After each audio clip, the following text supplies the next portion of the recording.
3 conseils pour oser passer devant la caméra. Bonjour, je suis Marion Bernard, je suis consultante en formation digitale. J'aide depuis de nombreuses années des entrepreneurs et des entreprises à créer leur offre de formation en ligne. Aujourd'hui, j'ai envie de partager avec vous 3 conseils pour oser passer devant la caméra. Et oui, on sait tous que c'est un exercice très périlleux, on n'aime pas se mettre en scène, on n'aime pas se mettre devant la caméra. Et pour autant, c'est une modalité pédagogique très intéressante, la vidéo face caméra. Ça vous permet de créer de l'échange, d'humaniser votre formation, ça vous permet de pouvoir créer du lien en fait avec votre communauté d'internautes, avec votre communauté en ligne. Donc pour moi aujourd'hui c'est très intéressant de vous parler des 3 petits conseils qui vont peut-être vous permettre de franchir le pas, vous permettre de créer enfin vos petites vidéos face caméra qui vont donner ce petit côté humain, ce petit côté engageant, impactant, attractif, en plus de tous les bons contenus que vous transmettez à vos apprenants.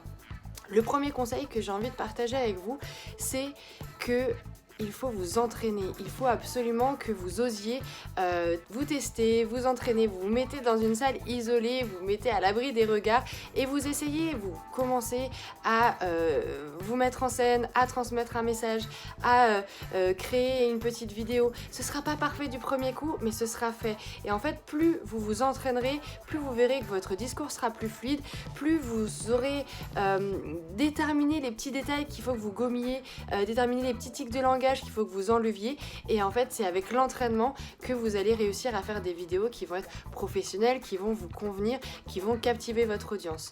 Le deuxième conseil que j'ai envie de partager avec vous, c'est de structurer votre message. Et oui, c'est une modalité pédagogique, c'est-à-dire que votre message doit être clair, concis, précis, et que vous devez le transmettre de façon fluide en fait.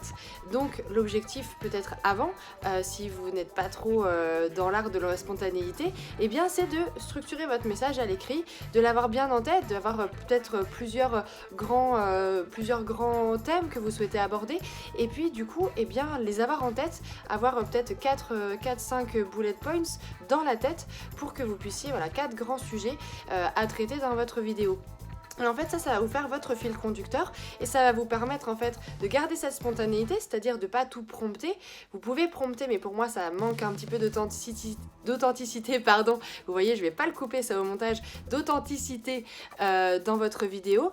Et en fait ça va peut-être aussi vous brider un petit peu, vous allez peut-être être moins à l'aise parce que vous allez être en train de vous focaliser sur le texte que vous lisez et peut-être plus sur le viseur qui va vous permettre de montrer aux apprenants que vous êtes là et que vous leur parlez à eux, et peut-être que ça va être un petit peu surjoué ou alors pas assez joué, et donc du coup ça va manquer de dynamisme.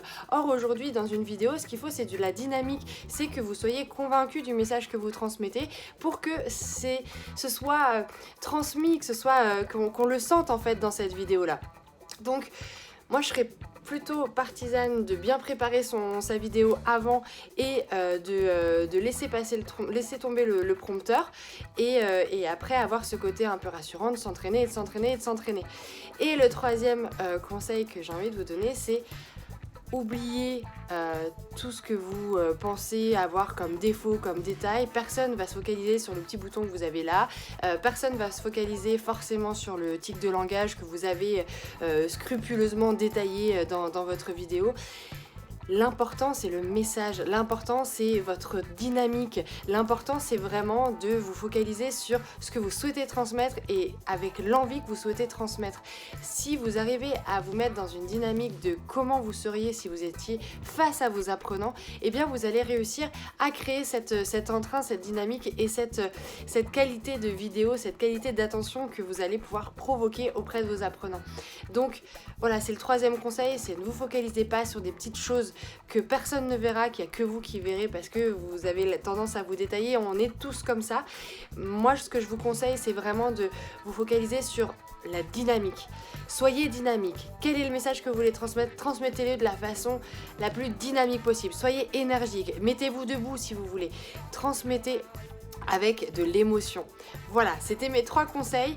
Passez à l'action, envoyez-moi vos vidéos si vous voulez que je les regarde et que je vous fasse des petits retours ou des gros retours, ce sera avec grand plaisir. Si vous souhaitez qu'on en discute, si vous souhaitez peut-être plus d'informations sur comment vous filmez en vidéo, comment passer devant la caméra, eh bien je serai ravie de répondre à toutes vos questions lors d'une session stratégique. Vous avez le lien qui se trouve autour de la vidéo. D'ici là, je vous souhaite une très belle journée, je vous dis à très vite dans une autre vidéo et je vous dis à très bientôt. Au revoir.